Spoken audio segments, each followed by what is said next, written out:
Okay, so here we are, and the pressure is down. So you can see the little knob right here is all the way down. So I'm going to remove the weight. No more pressure. And what I like to do is just loosen this a little bit. Lift it a little bit away from you so that the steam goes away from you. And just leave it there. Just a little bit of air in there. Leave it there for about 5 minutes and let the jars acclimate to the temperature inside your house. This prevents siphoning, this prevents jar cracking, and it will save you a lot of time because you don't want to lose your food or your jars. Okay, so after 5 minutes, you want to lift, let me do it with my other hand. You want to lift your lid off. Here, I'm going to stop the camera and take this off. Okay, so there are our jars. And let's take the carrots out. This part of the video is going to be on both parts. So we are going to put this over here.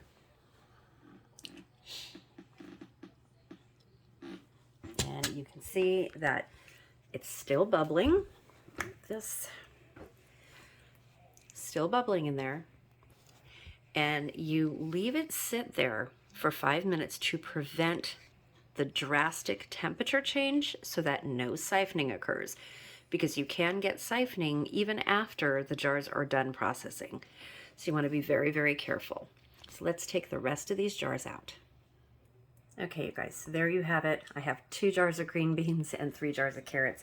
So you guys know that I'm not feeling well when I don't do a full canner, because I always say to do a full canner, make sure you run a canner that's full, don't run it empty. And I only did 5 jars. That's, wow, that one popped. That's all I felt well enough to do. But at least I got that done, right? So we have our carrots and our green beans. And remember, for the green bean video, don't forget the word of the day. And that's on that part of the video. And for the carrots are going to be, the word of the day is going to be carrots. And also put the time for pressure canning the carrots, which is, how many minutes did I say? So make sure you're subscribed, make sure you like the video, and please share. It really helps the algorithm with YouTube push my videos out, and hope you like what you see here and are inspired to can and get a lot of food put up for the coming shortages or price increases, gas increases, to go get your food. And we'll be showing a lot more videos on how to grow your food coming up, and lots more preserving, you guys. I think it's very, very timely information right now with everything that's going on, and we can all use the help. So I will see you soon. Stay tuned, and please like this video. Don't forget to comment the word of the day on both of the videos. Thanks for watching, and I will see you soon. Well, hey everybody, and welcome back to another episode with the Canning Nana. So I want to get on the subject of food preservation, which is so important right now. I'm going to be doing carrots, and I'm also going to be doing green beans. I am trying to do anything, can, preserve, freeze, anything that I can right now, because the price of food is going up so quickly. It's just skyrocketing. So I have been dehydrating anything that I can, that herbs and things that I can make seasonings out of. Also, I have preserved some lemons by dehydrating them. I put those in some water, and they are absolutely delicious. I have a Meyer lemon tree, and you just stick a dehydrated lemon inside a glass of water or a canister, and it just brightens your water so much. So you could do the same thing with cucumbers. Right now, like I said, I am dehydrating anything that I can get my hands on. I am also canning as I feel well enough to do it. I am canning anything that I possibly can. Meats, vegetables, anything I can get on sale right now is what I have been doing. So you guys saw me can the ground beef, and I got my jars ready right here. I'm going to be canning, like I said, the carrots, and then I've got just a small amount of green beans I'm going to be doing for another video really quickly. But it is so important. I just want to stress the importance of preserving whatever you can right now, because of the price of food going up, the price of gas going up, which is going to increase our food. Please try to get a garden and do anything that you can to buy now at today's prices, and you'll save later on. So that's one of the benefits of the Thrive Life freeze-dried food. I have been stocking up like crazy on that, you guys. I'm going to show that in a different video. We've got a lot of food stored with the freeze-dried food already, and I know a lot of you guys are my customers, and you're doing the same thing. It's smart now. Buy at today's prices and just put it away, preserve it, use it as you need it. I do. I use some, and I put some away. And so today we are going to be doing carrots. So instead of getting the little 2 or 5 pound bag at the store, which is what I did actually, I have a 2.5, 3.5 pound bag of carrots.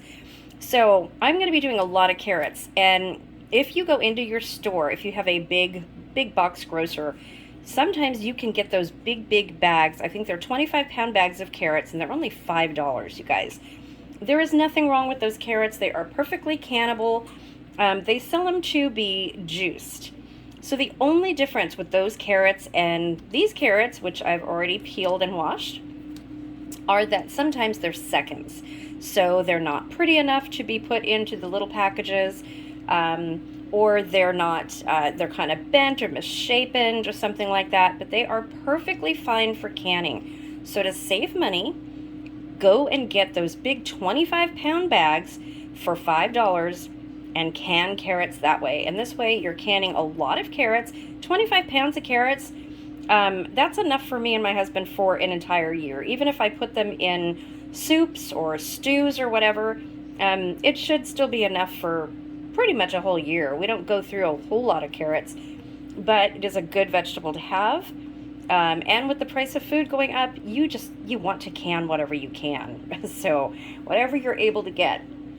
I will be going to farmer's market tomorrow and hopefully getting some beets, because I would like to can some more beets. I do have some growing out in the garden, but like I said, I want to get as much as I possibly can. I'll have a garden video and what I'm going to be growing this year. It's going to be a lot, you guys. Okay, so to can carrots, you need carrots, and I'm only doing a little bit because I'm going to be doing this with my green beans. You need some jars, you need your lids, and you need your rings, and a pressure canner. So carrots are going to be canned for 25 minutes in a pressure canner. And all I'm going to do is cut these not too thinly, but I'll show you in just a second how much I cut them. I am not pre-cooking them. I'm doing a raw pack with boiling water. And I'm going to see if I have some onion mix. I may add some onion mix to this. So let's find out what I do. Okay, so here are my cut carrots. As you can see, I really didn't make a whole lot, and that's because I have the green beans, as I said. So this is the thickness of them. They're really not too thick. They're probably about 1/4 of an inch, I would say. Some are a little bit thicker, but about 1/4 of an inch. So what I'm doing is I am heating my hot water with my kettle, which makes it so much easier, you guys. If you have one of these, use it. If you don't have one, I highly recommend getting one. Makes it so easy. Yeah, it's just so easy. So I looked for my onion mix, don't have any, but I have some more carrots I need to do. I'm doing this super quickly today because I'm not feeling great. I just have to get this done. My goal is to can a little bit every day and to take you guys along. So like I said, I'm going to be putting this into the jar, and I'm going to be using my hands. My hands are absolutely clean. So these are raw pack. Now you can blanch these for 5 minutes and then put them in a jar. So I like the way they come out not blanched. Wow, this, I guess maybe I have to cut some more. This is only going to make a couple pints. Okay, so my kettle's boiling. I like the way the carrots, the texture is not blanched. They do not come out mushy or anything. Like I said, they only are processing for 25 minutes, so it's really not that long at all. I guess I'm going to have to cut a little bit more. So you guys saw all those carrots, right? So that's only 2 jars. So it's going to fill maybe another jar. So I'm going to have to cut a little bit more.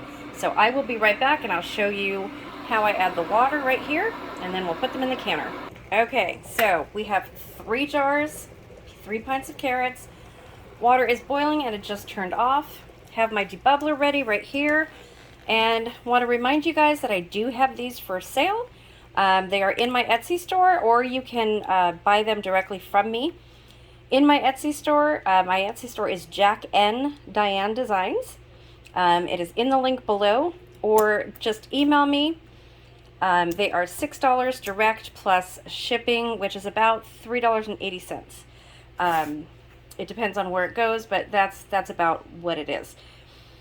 So here we go. Carrots. So I'm not putting any seasoning in it. I'm not putting any salt or pepper or anything like that in here. We are just going to be pouring the water in. Oops. Okay. And then we're going to be debubbling.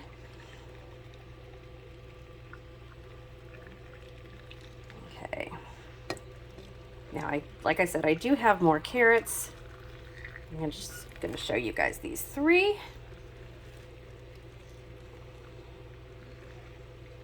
Okay, so we are going to debubble these. Now, when you debubble raw pack, it's a little bit harder, so make sure that you really get in there and get all of the bubbles out. If you need to add more water, you can add more water. But you want to make sure that all those air bubbles are out. And go ahead and do that to all of your jars, and then make sure that you maintain 1 inch of headspace. Okay, I'm going to do that for the other 2 jars, and then I'll be back. Okay, so we have 1 inch of headspace, enough water in there. They look absolutely beautiful. So we are going to go along the rims. This is just a napkin with some vinegar on it. We're going to wipe the rims. Now the reason that we do this is to get rid of any debris that's on the rim, any oil, but also any finger oil. So if you touch your jars, your fingers actually secrete an oil, you guys. I know I've heard so many people saying, oh, I don't do that with the vinegar. They do it with water. Well, water is not going to get the oils off of your rims. And if you want no failures on your jars, or as little failures as you possibly can get, you definitely want to use vinegar. I have not had a seal failure canning a jar in years. I've had failures afterwards, years later in the cabinet, where they come unsealed, but I have never had, I don't even remember the last time I've had a lid failure at all. So you definitely want to wipe your jars. You definitely want to debubble. You want to put hot food, hot liquid in a hot canner. So these carrots were cold with hot liquid. So they are going into a hot canner. The same with these. So I'm going to be doing the same thing with the green beans because the green beans are also raw pack. Then you want to finger tighten your jars. Don't over tighten your jars. Part of the canning process is the air coming out of your jar so that all of the air is released and it is pressure canned. Okay, that's part of it. So don't over tighten your jars. I've had questions about that too, where people are saying, oh, just tighten them as tight as you can. No, just finger tighten them. Yes, you want them pretty tight so that they don't come off, but all that ring is there for is to hold the seal on so that it can be pressure canned, and it can be vacuum sealed inside by releasing all of the air when the processing is going on. So yeah, please just finger tight them. That will cause lid bulges. It will cause bottoming out of the jars, can cause jar breakage. You don't want to waste the food or your hard time that you've put in here with working hard with your food or gardening to get your food. The money you spend on jars and rings and lids, everything is expensive right now. So do everything correctly and as safely as possible so that you don't lose any of the food that you're canning. Okay, so let's go here and put them in the canner. Okay, so here is jar 1 going in the canner. And that water is pretty hot. Okay, so there's my first 3 jars in there. I'm going to get the rest of the food and put them in the canner. The carrots will process at 25 minutes. When you put the lid on, make sure that you vent your canner for 10 minutes, for a full 10 minutes, to get all of the air out of your canner, and then put the lid, or put your weight on. I'm sorry, you guys, I'm just not feeling great today. Put your weight on after it vents. Then when it starts jiggling, that's when you want to set your timer. Not as soon as you put your weight on. As soon as that first jiggle, as soon as the first steam comes out, that's when you set your timer for 25 minutes. And then you want to let it complete the processing, and then I will show you what we do after that.